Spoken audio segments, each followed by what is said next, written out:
Bonjour et bienvenue, merci infiniment d'être là aujourd'hui. Je m'appelle Florivine, artiste pluriel et slow, et aujourd'hui on se retrouve, comme promis, pour le bilan 2020 de l'opération porte-monnaie zippée. Alors déjà, si vous tombez sur cette vidéo en n'ayant pas du tout regardé les autres, un brin de contexte. J'ai lancé en janvier 2020 une opération que j'ai appelée opération porte-monnaie zippée, qui est une opération une expérimentation minimaliste, on va dire ça comme ça, qui consistait à me fixer un certain nombre de règles de consommation, et puis chaque mois de venir regarder comment je dépense mon argent, ce que j'ai acheté, pas acheté, pourquoi, dans le but de m'observer quand je consomme, d'observer mes habitudes de consommation pour essayer de les comprendre, pour essayer de me comprendre, de manière à adopter des habitudes de consommation plus en accord avec la personne que je veux être et plus en accord avec certains principes minimalistes par lesquels j'ai envie de vivre. Voilà, donc ça c'était le but initial. Entre temps, il y a eu l'année 2020. Si vous voulez regarder les différentes vidéos que j'ai publiées au fil de l'année, vous pouvez aller le faire, où je vous parle à chaque fois d'un élément en particulier que j'ai compris au fil de l'année.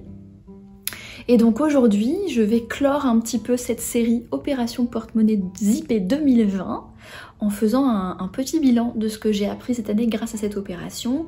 La première chose que j'ai apprise et comprise et intégrée grâce à cette opération porte-monnaie zippée en 2020, c'est que l'échec n'existe pas.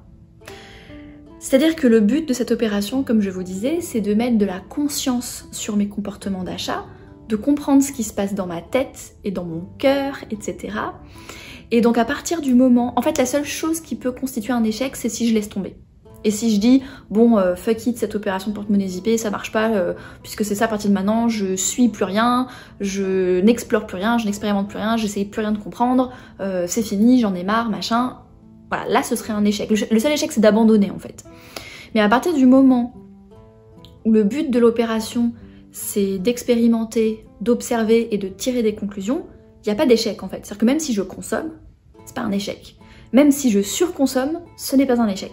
Tant que je suis en mesure de revenir sur ce comportement d'achat, d'essayer de comprendre comment je me sentais au moment où j'ai appuyé sur le bouton ou au moment où je suis entrée dans le magasin, pourquoi j'ai ressenti le besoin d'acheter ça à ce moment-là, qu'est-ce que je peux en tirer comme conclusion sur moi-même pour faire différemment la prochaine fois. Dans ces cas-là, ce n'est pas un échec. Le but n'était pas de respecter à 100% les règles opération porte-monnaie zippée pendant 12 mois, c'est pas possible. On peut se fixer un défi comme ça, où le but c'est vraiment de respecter à 100% quand c'est sur 2 semaines ou sur un mois par exemple, pour voir en fait comment on se sent quand on est tenté d'acheter et qu'on n'achète pas. Un peu comme quand on fait des défis d'ordre, mettons, alimentaire pendant 2 semaines. Là, au mois de novembre, pendant 2 semaines, j'ai pas mangé de sucre. C'est pour se comprendre, mais il faut que ce soit à court terme si le but c'est vraiment de s'empêcher complètement de faire quelque chose. Quand c'est sur une année, le but c'est pas de s'en empêcher, le but c'est de s'observer, de mettre de la conscience dessus et de comprendre nos comportements. Même si votre seul apprentissage c'est de vous rendre compte qu'en ce moment ça va pas bien, que vous n'avez pas l'énergie de venir vous occuper de vos comportements d'achat, que vous gérez de votre mieux et que pour l'instant de votre mieux c'est de surconsommer parce que vous avez d'autres problèmes plus importants dans votre vie, même ça c'est pas un échec quand même. Parce que ça veut juste dire que vous avez compris que les mécanismes inconscients qui vous poussent à surconsommer, vous n'êtes pas prêt ou prête à les mettre à votre conscience et c'est ok. C'est ok de pas être prêt en fait à farfouiller les recoins sombres et difficiles de notre inconscient. En fait, les choses, ça aussi c'est un truc que j'ai appris de manière générale en 2020, pas forcément par rapport à la consommation en particulier, mais en général dans mes comportements de 2020. J'ai compris qu'en fait, quand je prends conscience de quelque chose sur mon propre fonctionnement, de mes envies, de mes valeurs, etc., quand j'en prends conscience, c'est parce que mon inconscient estime quelque part que je suis prête à en prendre conscience. On a plein de mécanismes de défense inconscients dans notre cerveau, qui font qu'il y a certaines choses qu'on refoule, qu'on garde dans notre inconscient, dont on se rend pas vraiment compte. Le cerveau, c'est une machine qui est très très bien foutue. Et si c'est inconscient, c'est qu'on n'est pas prêt à en avoir conscience. Si on l'a foutu sous le tapis de l'inconscient, c'est que là, on n'est pas en mesure de le gérer à notre conscience. Et ça vient à notre conscience, Enfin, je trouve que c'est là que le cerveau est hyper bien foutu, c'est que ça vient à notre conscience quand on est prêt à en prendre conscience. Donc, ensuite, le deuxième point que j'ai compris grâce à cette opération porte-monnaie zippée en 2020, c'est que le minimalisme est un outil. Et comme tous les outils, c'est à nous de venir piocher ce qui nous est utile, ce qui nous apporte des choses, et de laisser de côté les choses qui ne nous conviennent pas. Et de pas se laisser diriger entre guillemets par cet outil. Un outil, c'est pas un mètre, hein. Enfin sauf si c'est un mètre pour mesurer. Vous n'avez pas à vous laisser diriger par vos outils, c'est à vous, avec votre intention, vos envies, votre personnalité, de façonner cet outil à votre manière, de manière à ce que ça vous serve, que ça serve votre vie, etc. Et typiquement, le minimalisme, c'est un outil comme ça. C'est pas un ensemble de règles qu'il faut absolument respecter, sinon on est une mauvaise personne. Et je vous parle de ça parce que c'est fou que je m'en sois rendu compte en 2020 alors que je pratique le minimalisme depuis 2010. Mais je me suis rendu compte qu'en fait, et ça je m'en suis rendu compte grâce à tout le travail sur l'amour de moi que j'ai fait en 2020, c'est que je me suis vachement laissée guider quelque part par ce que je pensais être le minimalisme, parce que j'ai lu des bouquins, j'ai vu des vidéos YouTube, j'ai lu j'ai écouté des podcasts et compagnie sur le minimalisme, et j'ai un peu pris pour argent comptant ce qu'on me disait sur le minimalisme au lieu de me l'approprier comme outil. Et notamment, je me suis rendu compte que je me culpabilisais énormément pour certains traits de ma personnalité, comme notamment, j'y reviendrai dans les leçons personnelles, mais notamment le fait que j'aime les jolies choses, que j'ai un certain sens de l'esthétique entre guillemets, et j'aime les beaux objets.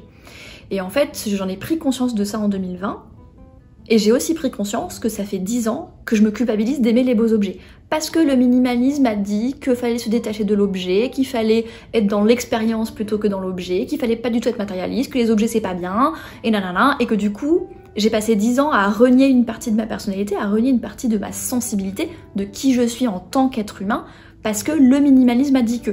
Maintenant, le minimalisme c'est pas un dogme, enfin, évidemment qu'il y a des gens qui le vivent comme un dogme, mais moi ce que j'ai appris en 2020, et que j'ai envie de vous transmettre aujourd'hui, c'est que le concept, la philosophie du minimalisme ne m'est utile que si je la traite comme un outil.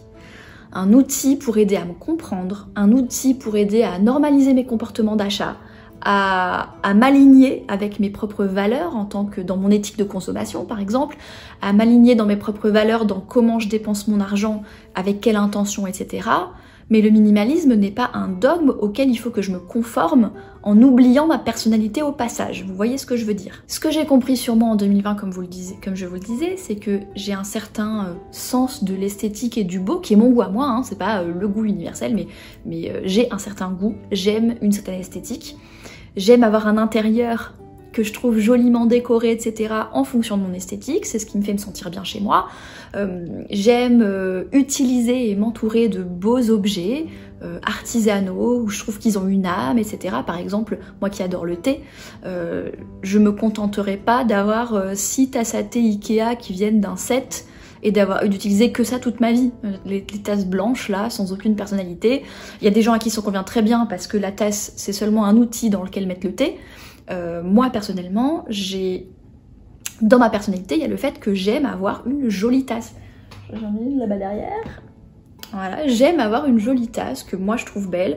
Ça rend pour moi le moment de boire le thé plus agréable. Et ça fait partie de ma personnalité. Il y a des gens qui préfèrent n'avoir que des tasses blanches et qui en ont rien à foutre. Et c'est pas grave, c'est ok. Mais moi j'aime utiliser de beaux objets et c'est ok aussi. Et en fait j'ai passé 10 ans à suivre le minimalisme comme un dogme et à me culpabiliser d'aimer les jolies tasses, plutôt que de l'assumer et du coup de prendre plaisir à boire mon thé dans une jolie tasse, etc., etc. Et en fait, quelque part, ce qui s'est passé, c'est que j'ai mis dans le même panier les comportements de surconsommation que j'avais envie de changer et qui sont la raison pour laquelle je me suis intéressée au minimalisme en premier lieu. C'est parce qu'il y avait des comportements dont j'étais pas satisfaite, qui me rendaient pas heureuse, qui avaient des conséquences négatives sur mon quotidien, sur ma vie, sur mes finances, sur mon appartement, sur mon rapport aux autres, sur mon rapport à moi-même, etc. que j'avais envie de changer. Et ces comportements-là, je les ai mis dans le même panier, des comportements qui peuvent être tout à fait sains, qui correspondent à qui je suis, à ce que j'ai envie de cultiver. Ma sensibilité esthétique, c'est aussi ce qui me permet d'être une artiste et de proposer des œuvres d'art qui ont une certaine sensibilité, donc je vois pas ce qu'il y a de mal à ça. Mais je l'ai quand même mis dans le même panier que les comportements de surconsommation qui, eux, me sont problématiques et que j'ai envie de changer. J'ai pas su séparer les deux parce que le minimalisme a dit que. Vous voyez ce que je veux dire? Et la conséquence de ça, c'est que je pense que ça a, en tout cas c'est la conclusion que j'en tire là à la fin de 2020 quand je vois mes comportements d'achat en 2020, c'est que le fait de me culpabiliser de tout dans le même panier, ça a aggravé mes comportements de surconsommation. C'est-à-dire que ma théorie, c'est que si j'assume le fait d'aimer les jolis objets, et dans le rapport à moi-même, dans l'amour à moi-même, j'ai compris en 2020 que mon langage de l'amour principal vis-à-vis de moi-même, c'est les cadeaux. Donc je me montre de l'amour à moi-même en m'offrant des objets, des jolis objets artisanaux sur lesquels je tombe, etc. etc. Et que en fait, si j'assume ça, sans culpabiliser, sans me dire que je suis une mauvaise personne, sans me dire que du coup je suis une fraude à parler de minimalisme sur internet alors qu'en fait je suis pas capable de m'empêcher de m'offrir une tasse, blablabla. En fait c'est plus dans tout l'imaginaire intérieur qu'il y a autour de l'achat de cette tasse. Et bien ma théorie c'est que si je cultive un imaginaire intérieur qui est bienveillant, qui est positif, qui est dans l'accueil de qui je suis, qui est dans l'acceptation du fait que j'aime les jolies tasses et que une fois de temps en temps, je trouve une jolie tasse sur un marché artisanal et je me l'achète. Que si tout ça je l'assume, je l'accueille même avec plaisir, c'est-à-dire qu'au lieu de ressentir de la culpabilité, de la frustration parce que j'ai l'impression d'avoir craqué, que si je l'accueille avec je me fais plaisir, je m'offre cette tasse, c'est dans mon éthique de consommation parce qu'en plus c'est un artisan et que du coup ça me fait me sentir bien, et je vais pas me jeter sur de la surconsommation derrière parce que je me suis pas brimée quelque part. C'est un peu comme, c'est difficile à expliquer avec les autres, mais c'est un peu comme l'alimentation. C'est-à-dire que si vous mangez un carré de chocolat avec plaisir, avec intention, parce que vous avez envie de vous l'offrir, vous avez envie de vous faire plaisir avec ce carré de chocolat, vous avez envie de prendre soin de vous avec ce carré de chocolat, vous allez peut-être pas vous jeter sur toute la boîte de chocolat derrière. Mais j'ai l'impression que moi c'est le même mécanisme avec la consommation d'objets, sachant que je suis une personne qui aime les jolis objets. Et là sur l'opération porte-monnaie zippée, en fait j'ai eu un gros craquage entre septembre et novembre 2020, j'ai beaucoup consommé. Avec cette opération porte-monnaie zippée, c'est comme si j'avais fait un régime alimentaire, mais un régime de shopping quoi. Et que du coup à force de me priver, me culpabiliser, plutôt que d'avoir un rapport aimant et bienveillant à comment je choisis de consommer, c'est ça qui a déclenché comme une espèce de rébellion intérieure en disant écoute là ça suffit de te priver, ça suffit de te frustrer, tu vas te jeter sur tous les magasins de papeterie en ligne qui existent sur la terre.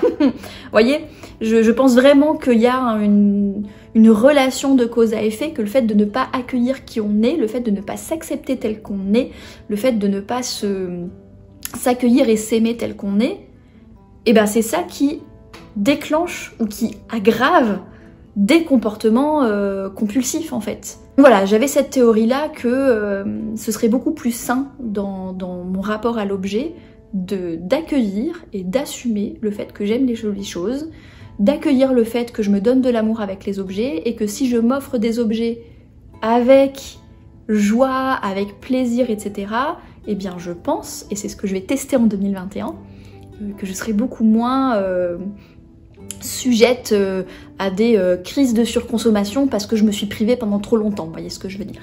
Donc pour terminer cette partie 2 sur le fait que Minimalisme est un outil, ce que je vous conseille de faire si vous en avez envie, si vous avez envie de faire un petit peu ce bilan comme moi avec vos propres comportements d'achat, vous pouvez lister un peu vos différents comportements d'achat que vous avez eu en 2020 et plutôt que de tout mettre dans le même panier comme je vous disais, que genre tout est mal, je vous invite à faire cette part des choses en fait, pour vous-même, par rapport à votre personnalité, par rapport à qui vous êtes, par rapport à qui vous avez envie d'être, par rapport au rapport que vous avez envie d'avoir à la consommation, à l'objet, etc., etc.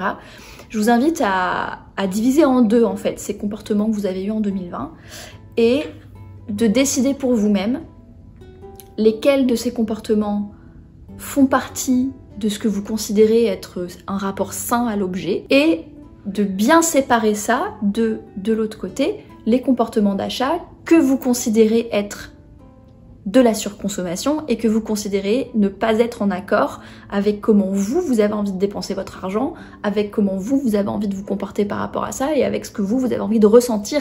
Puis aussi les effets concrets que ça a sur votre quotidien, à la relation que vous souhaitez cultiver aux objets, par rapport aux conséquences positives et négatives concrètes que ça a sur vous, votre quotidien, etc. Et ben, je vous invite à diviser ça en 2 colonnes. Et du coup, les comportements qui sont dans la colonne, on va dire, surconsommation, ce que vous aimeriez limiter, etc., et bien très bien, vous en prenez conscience. Il n'y a aucune culpabilité à avoir par rapport au fait que vous avez eu ces comportements-là en 2020, parce qu'on fait de notre mieux, et qu'en fait ça sert à rien de se culpabiliser. C'est-à-dire que si votre meilleur ami arrive et vous dit écoute, ça allait pas ce week-end, je me suis acheté une paire de chaussures, et que vous lui répondez mais non mais ça va pas, on avait dit qu'on faisait une opération porte-monnaie zippée, c'est pas minimaliste, tu te rends compte, c'est n'importe quoi, bah votre ami il va pas avoir envie de se confier à vous et de vous expliquer pourquoi ça allait pas. Alors que si vous accueillez ça en lui disant ah bon mais écoute c'est pas grave, ça arrive, on est tous humains, on a tous des émotions, c'est pas forcément évident de gérer nos émotions, t'as fait de ton mieux, tu les as gérées en t'achetant une paire de chaussures, bon voilà c'est pas grave, ça arrive, maintenant qu'est-ce qui va pas? À votre avis dans quel cas votre ami sera plus à même à se confier à vous? Donc là c'est pareil, pour pouvoir tirer un petit peu les conclusions de pourquoi vous avez, donc dans cette colonne des dépenses que vous vouliez pas faire, vous avez fait quand même, pour essayer de comprendre pourquoi vous l'avez fait quand même, ce que vous ressentiez à ce moment-là, ce qu'il y a peut-être derrière tout ça, et ben vous allez beaucoup plus facilement entrer en dialogue avec vous-même et oser aussi ne pas mettre le truc sous le tapis et oser le regarder, etc.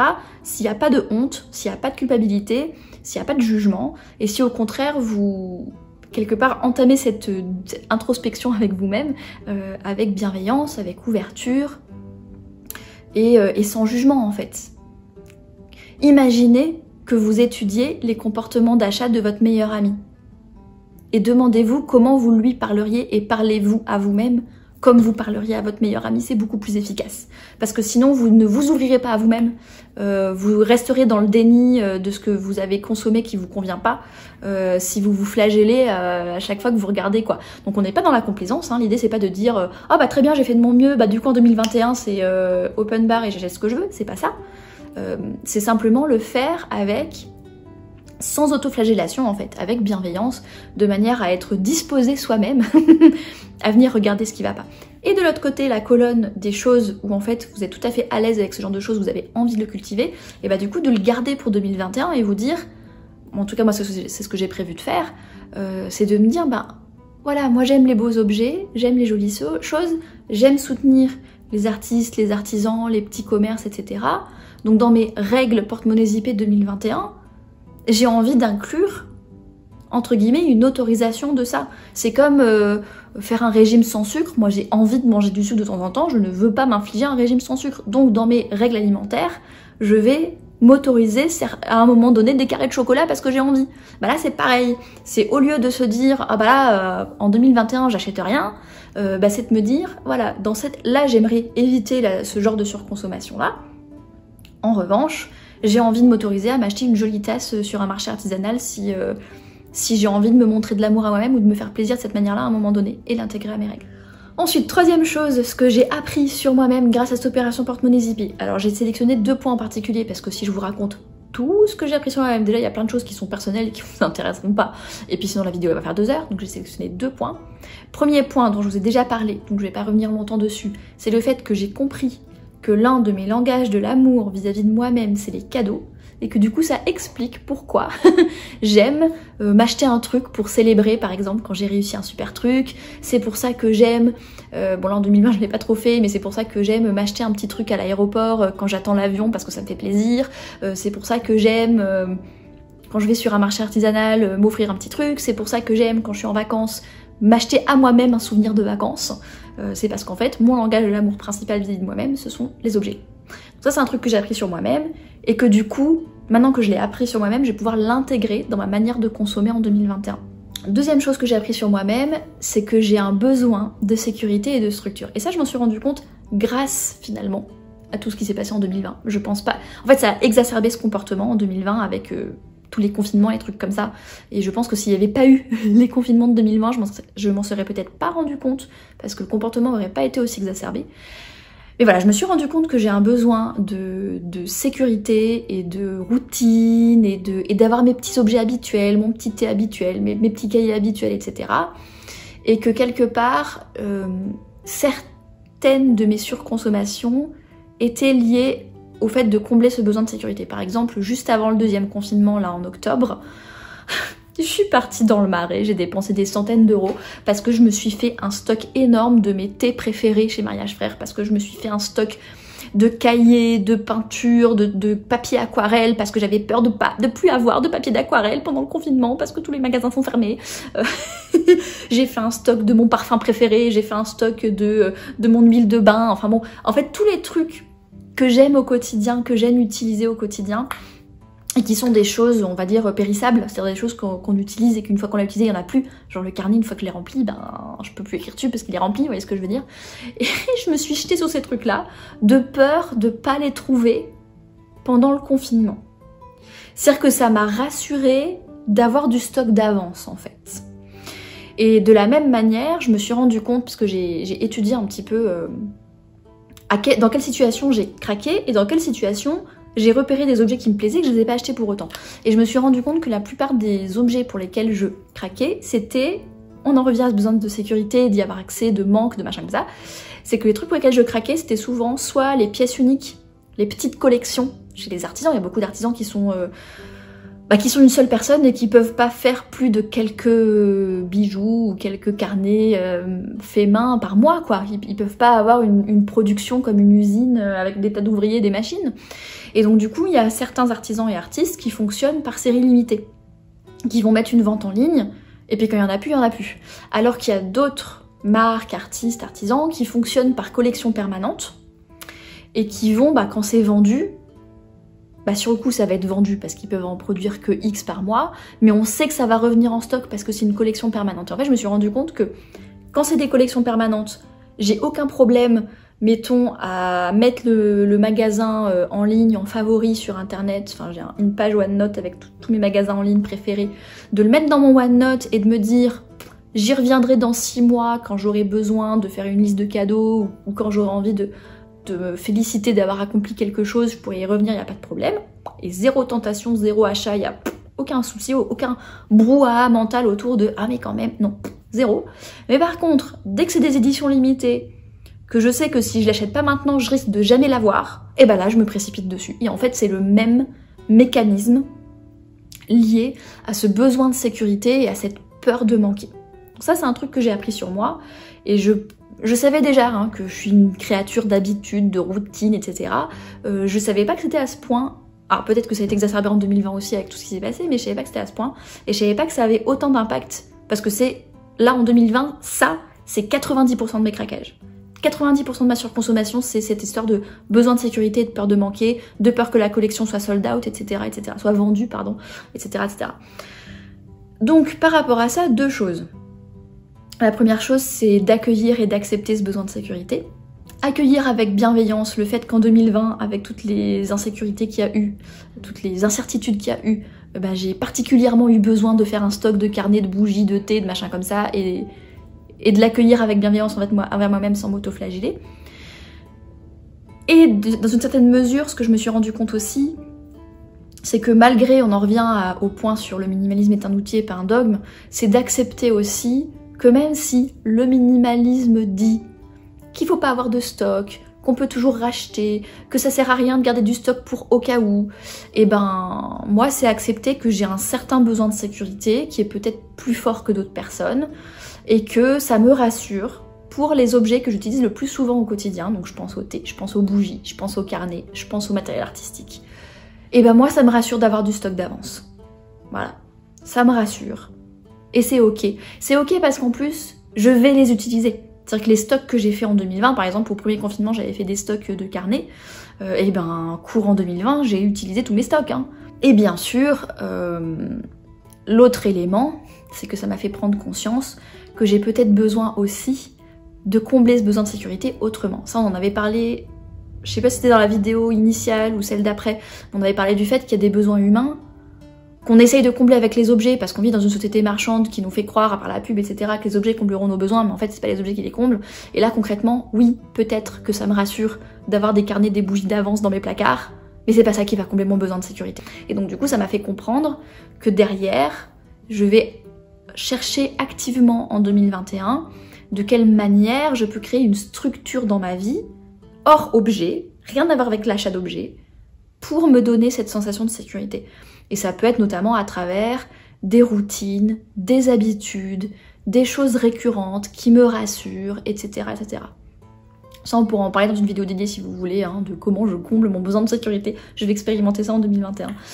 Mais voilà, si vous trouvez un besoin à combler en étudiant votre opération porte-monnaie zippée, je vous invite à étudier ces deux branches-là. C'est-à-dire comment vous voulez vous comporter par rapport aux objets en eux-mêmes pour prendre en compte ce besoin, et surtout comment vous pouvez combler ce besoin sans avoir recours à l'achat d'objets, parce que les objets ne comblent pas les besoins humains. Dernier point, ce que je vais faire en 2021. Donc là pareil, je vais pas tout vous lister parce que sinon on est là pendant 2 heures, mais j'ai sélectionné 3 points particuliers que je vais partager avec vous pour référence, pour piste si vous voulez, pour avoir une idée de comment je tire les conclusions de tout ce que je vous ai expliqué jusque là. Donc première chose, c'est que je vais garder le même cœur que 2020, la même intention que 2020 avec l'opération porte-monnaie zippée, à savoir l'intention de porter mon attention sur mes comportements d'achat, de mettre de la conscience dessus, de conscientiser pourquoi je consomme comme ci ou comme ça, de manière à être une consommatrice de plus en plus intentionnelle. Ensuite, deuxième chose dont je vous ai déjà parlé, c'est que je vais travailler sur ce besoin de sécurité et cette peur du manque à travers d'autres choses que les objets. Donc voilà, je vais faire des expérimentations sur des routines, des habitudes, des choses comme ça. Je vous en ai déjà parlé, donc je vais pas aller plus loin là-dedans. Et troisième chose, j'ai décidé de mettre en place un coffre à trésors. Donc ça c'est on va dire un truc particulier par rapport aux objets que je voulais vous présenter pour vous donner un exemple. C'est que comme mon langage de l'amour principal vis-à-vis de moi-même, ce sont les cadeaux, et que en plus de ça, quand je vois des choses en série limitée, etc., je vais avoir tendance à vouloir l'acheter tout de suite, parce que j'ai envie de me l'offrir et que dans 6 mois il sera plus là. Et donc du coup, pour quelque part réconcilier ces deux choses-là, sans rentrer dans la surconsommation, c'est-à-dire en restant dans les budgets que j'ai envie de m'assigner pour ces trucs-là, et ben j'ai décidé de mettre en place le coffre à trésors. Le coffre à trésors, c'est lorsque je trouve un objet que je ne peux pas acheter plus tard. Et ben quand je tombe dessus, je vais l'acheter, sauf que au lieu de l'utiliser tout de suite, je vais me l'emballer dans un joli petit emballage cadeau. Et je vais me le mettre dans un coffre à trésors, en l'occurrence un véritable coffre en bois que j'ai chez moi. Je vais me le mettre dans mon coffre à trésors, je vais mettre un petit numéro dessus, et il va dormir là pendant quelques jours, quelques semaines, peut-être même quelques mois.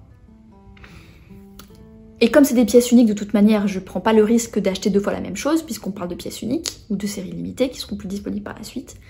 Et donc, plus tard, donc quelques jours, semaines, mois plus tard, lorsque je vais avoir envie de me prodiguer de l'amour en me faisant un petit cadeau à moi-même, au lieu d'aller racheter quelque chose, et ben je vais plutôt aller piocher un cadeau dans mon coffre à trésors. Et les avantages que je vois pour moi-même, encore une fois, c'est quelque chose qui est pour moi. Si vous voulez vous en inspirer parce que vous aussi ça vous parle, ne vous gênez pas, il n'y a pas de copyright, il n'y a pas de brevet, copiez-moi, il n'y a pas de souci. Mais ça va pas forcément vous correspondre à vous, moi ça correspond à mon caractère.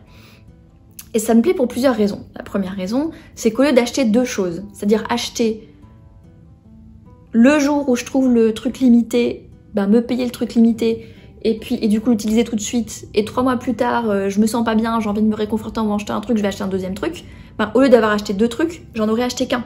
Parce que j'aurais acheté le truc limité au moment où il était là, je l'aurais emballé, et 3 mois plus tard, ce sera à nouveau en fait, j'aurais eu le temps d'oublier un petit peu, etc.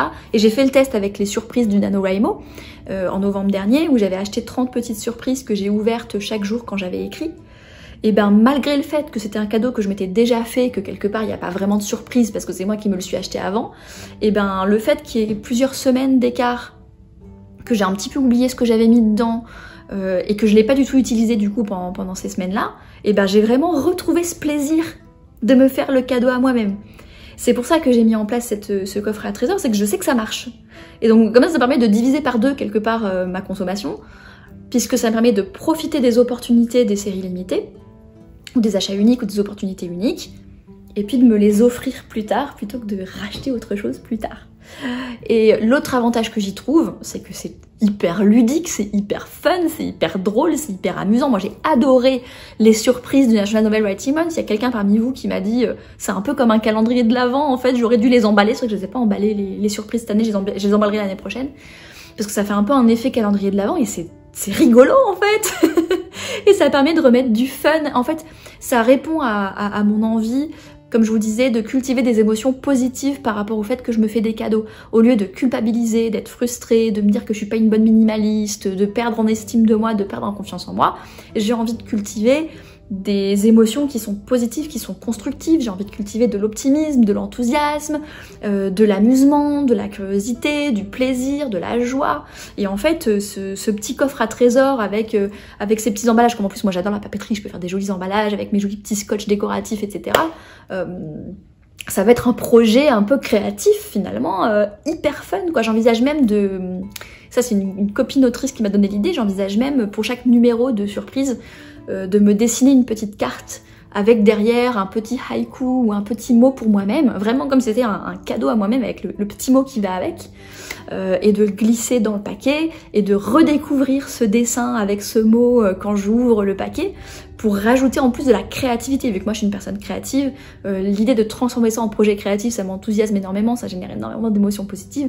Donc voilà, je me suis dit que cette idée de coffre à trésors allait être vraiment chouette. Donc voilà un exemple de petits projets que je vais ajouter dans mon opération porte-monnaie zippée 2021. Voilà, donc je pense que je vous parle depuis un moment. J'ai écopé les 4 points que je voulais aborder avec vous, donc je vais m'arrêter là pour ce bilan opération porte-monnaie zippée 2020. J'espère que cette série de vidéos vous a plu, que vous en avez tiré des choses intéressantes pour vous, votre rapport aux objets, etc. N'hésitez pas à mettre en commentaire sous la vidéo vous, si vous pratiquez le minimalisme, si vous avez pratiqué cette opération, ou même si vous l'avez suivi de loin sans vraiment la pratiquer, ce que vous avez appris sur vous-même en 2020, comment vous avez envie d'aborder la consommation, si vous êtes comme moi à aimer les jolies choses ou pas du tout, ça me fera plaisir d'avoir votre retour sur tout ça. Et si vous avez envie que je continue à parler de ces sujets-là en 2021, dites-le moi aussi. Je peux continuer à faire des vidéos, alors pas forcément opération porte-monnaie zippée, mais des vidéos un peu simplicité, minimalisme, rapport aux objets, etc. Si ça vous intéresse, dites-le moi aussi. Comme ça, je pourrais ajouter ça à mon calendrier édito de 2021. En attendant, je vous remercie infiniment d'avoir vu cette vidéo jusqu'au bout. Je vous souhaite une belle journée, une excellente soirée, et à la prochaine!